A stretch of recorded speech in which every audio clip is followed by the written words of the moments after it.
This is Democracy Now!, democracynow.org, The War and Peace Report. I'm Amy Goodman. Nikki Haley, the U.S. ambassador to the United Nations, has announced she's resigning her post at the end of the year. The former South Carolina governor was one of the few women in Trump's cabinet. She gave no reason for her departure. Haley made the surprise announcement at the White House Tuesday alongside President Trump. During her remarks, she praised the president for pulling out of the Iran nuclear deal and for being a close ally to Israel. But I'm most excited. Look at the 2 years. Look at what has happened in 2 years with the United States on foreign policy. Now the United States is respected. Countries may not like what we do, but they respect what we do. They know that if we say we're going to do something, we follow it through, and the president proved that, whether it was with the chemical weapons in Syria, whether it's with NATO, saying that other countries have to pay their share. I mean, whether it's the trade deals, which have been amazing. They get that the president means business, and they follow through with that. But then if you look at just these 2 years at the UN, we've cut $1.3 billion in the UN's budget. We've made it stronger. We've made it more efficient. South Sudan, we got an arms embargo, which was a long time coming. 3 North Korean sanctions packages, which were the largest in a generation, done in a way that we could really work towards denuclearizing North Korea. The Iran deal, bringing attention to the world that every country needs to understand you can't overlook all of the bad things they're doing. You have to see them for the threat that they are. I think you look at the anti-Israel bias and the strength and courage that the president showed in moving the embassy and showing the rest of the world we will put our embassy where we want to put our embassy. During Nikki Haley's time as U.S. ambassador to the United Nations, the United States withdrew from the Paris Climate Accord, the UN Human Rights Council, the Iran nuclear deal, UNRWA, the UN agency that provides humanitarian aid to Palestinians, and UNESCO, the UN Educational and Cultural Agency. The Trump administration also threatened to sanction judges on the International Criminal Court if it went after Israel or the United States for war crimes. And the U.S. refused to sign the Global Compact on Migration, a set of non-binding rules for safe, orderly, and regular migration. While Nikki Haley did not say why she was resigning, she dismissed speculation she'll be running for president in 2020. President Trump says he'll name a replacement in the coming weeks. On Tuesday, he said his daughter Ivanka Trump would be incredible at the job. Ivanka Trump later tweeted that she would not be replacing Haley. The person who does replace her will have to go before a Senate confirmation. Donald Trump also said one possible candidate is Dina Powell, an Egyptian-born Goldman Sachs executive and Trump's former deputy national security advisor. Powell said to be close to the president, as well as his daughter Ivanka and her husband Jared Kushner.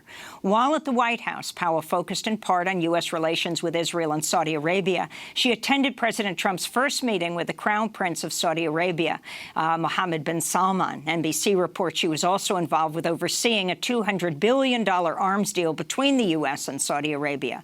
To talk about the significance of Nikki Haley's departure and the role of the United States at the United Nations, we're joined now by Rashid Khalidi, the Edward Said Professor of Arab Studies at Columbia University, author of several books, his most recent, Brokers of Deceit, How the U.S. Has Undermined Peace in the Middle East. His next book, titled The 100 Years War on Palestine, will be out in May.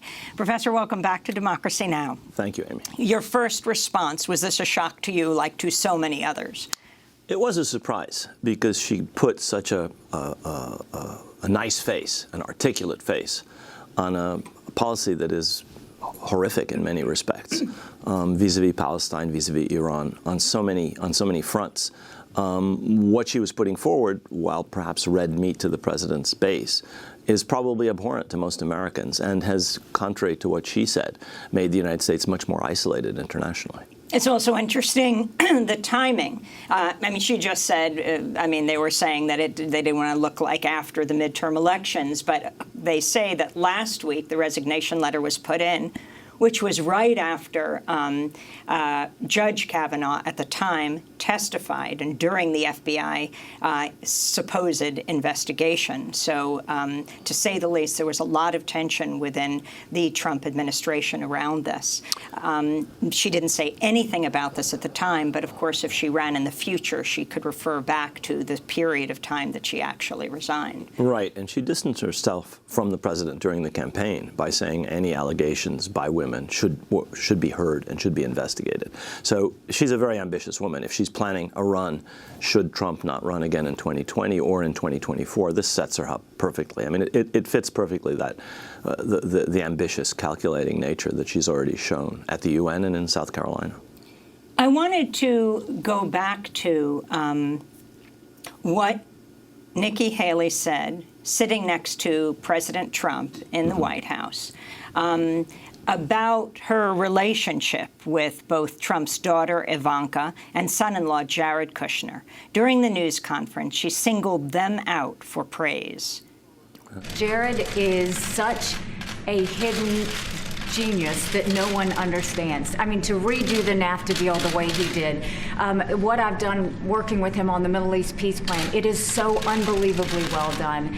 And Ivanka's been just a great friend, and they do a lot of things behind the scenes that I wish more people knew about, because we're a better country because they're in this administration. That was Nikki Haley again speaking in the Oval Office next to President Trump, talking about Jared Kushner. This is your expertise. You're a Palestinian-American professor. You're the Edward Said Professor at Columbia University. Talk about Jared Kushner and what she described as his remarkable or incredible role in dealing with the Middle East. Well, you would only consider it remarkable if you think that denying that the Palestinians have a role, that the Palestinian refugees should return or have any rights, that UNRWA is a good thing, that Jerusalem is a capital and should be a capital for Palestine.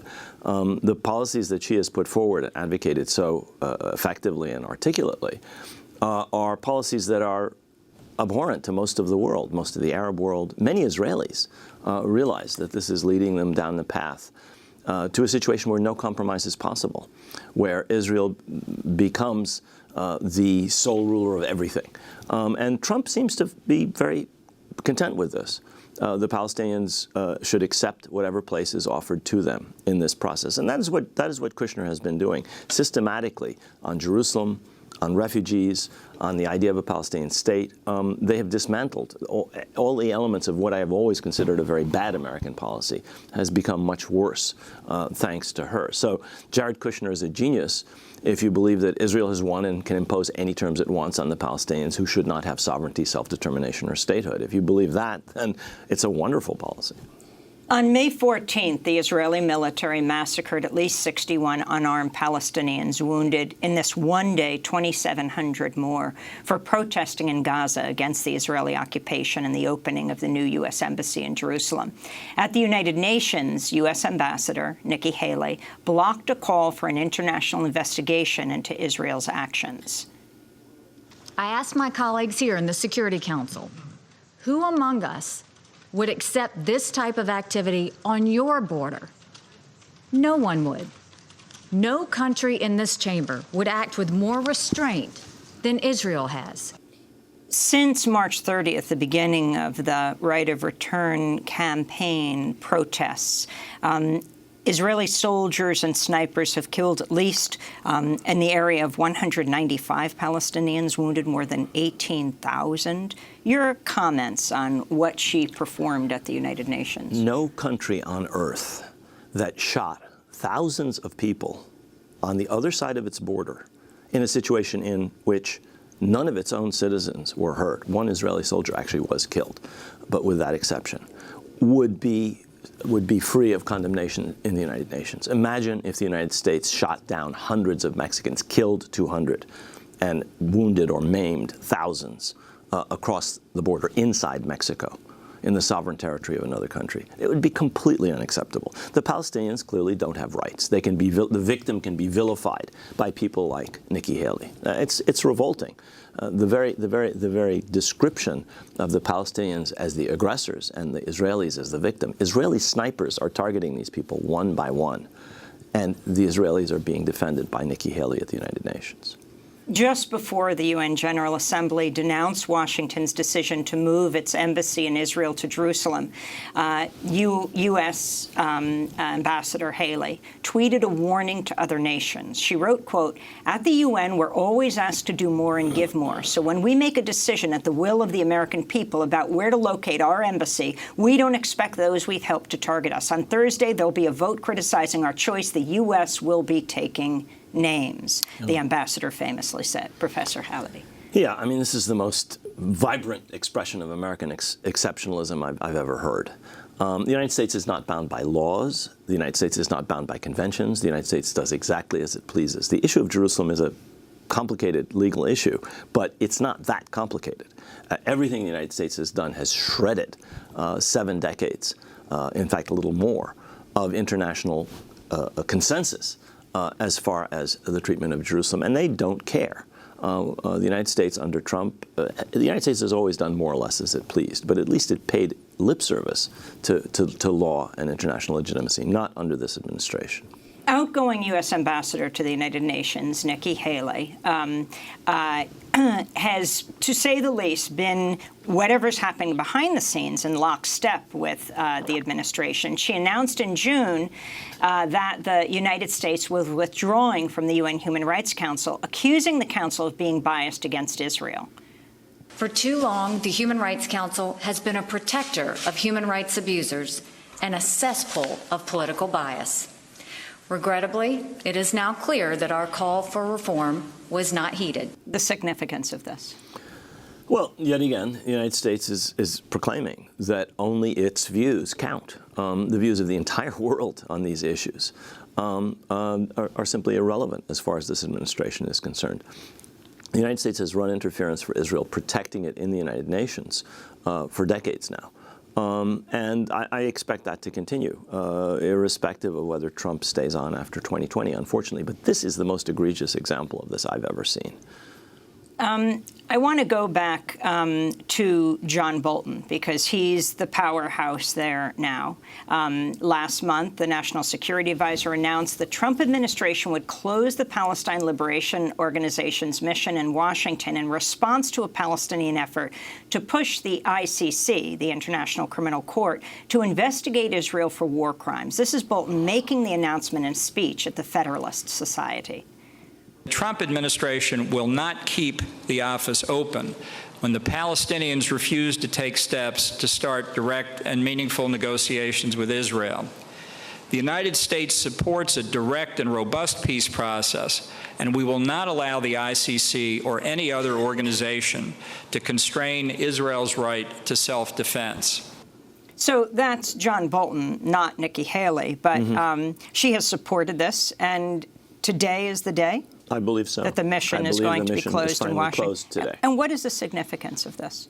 Well, it's once again a diminution of the idea that the Palestinians can speak for themselves, permission to narrate, that they can have a voice in Washington, that they are a party to this conflict. In fact, they're the main party to this conflict. And what the United States and Israel have been doing is to sideline them, weaken them, divide them, and essentially try to dictate terms. And this is part of a whole process that this administration has taken to a new level of knocking out the pillars that had formerly been assumed to be absolutely essential for any approach to peace in Palestine.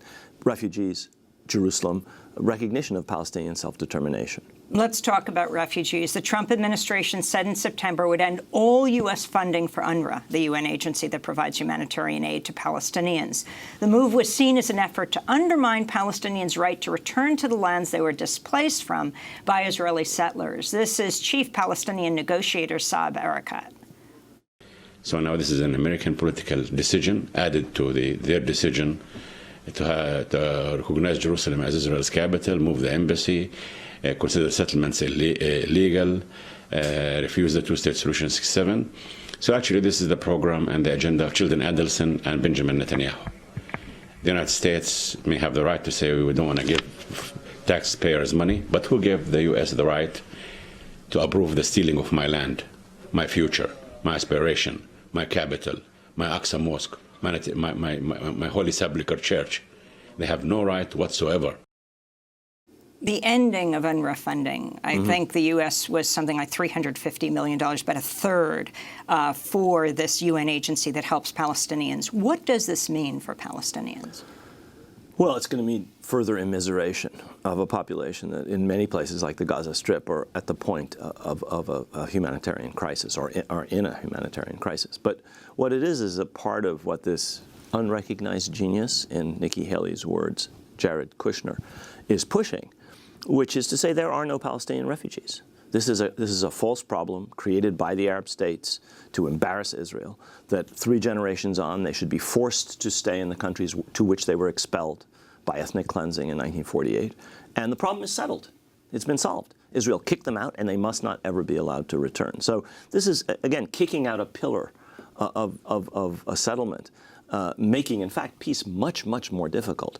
If the United States doesn't recognize that there are Palestinian refugees, if it tries to impose on Palestinians in Jordan, for example, that because they have Jordanian nationality, they are therefore Jordanians, not Palestinians, not refugees, then you're denying one of the major issues that's bedeviled the world for 70-odd years. I want to ask you about Lara Al-Qassem, the 22-year-old student at the University of Florida, who's been detained in an Israeli airport for more than a week for supporting a pro-Palestinian boycott campaign.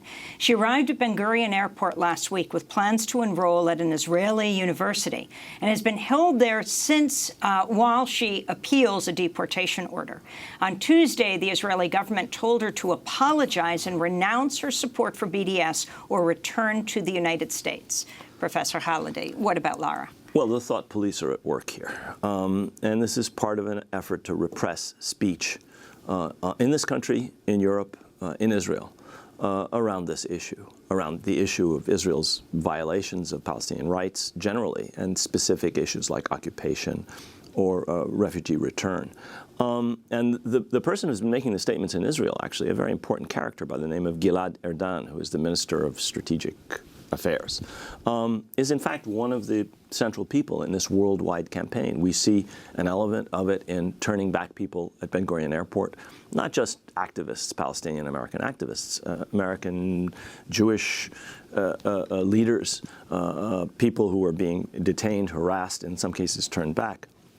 Catherine Franke of the Center for Constitutional Rights. And leading law professor at Columbia University. One of my colleagues at Columbia, precisely.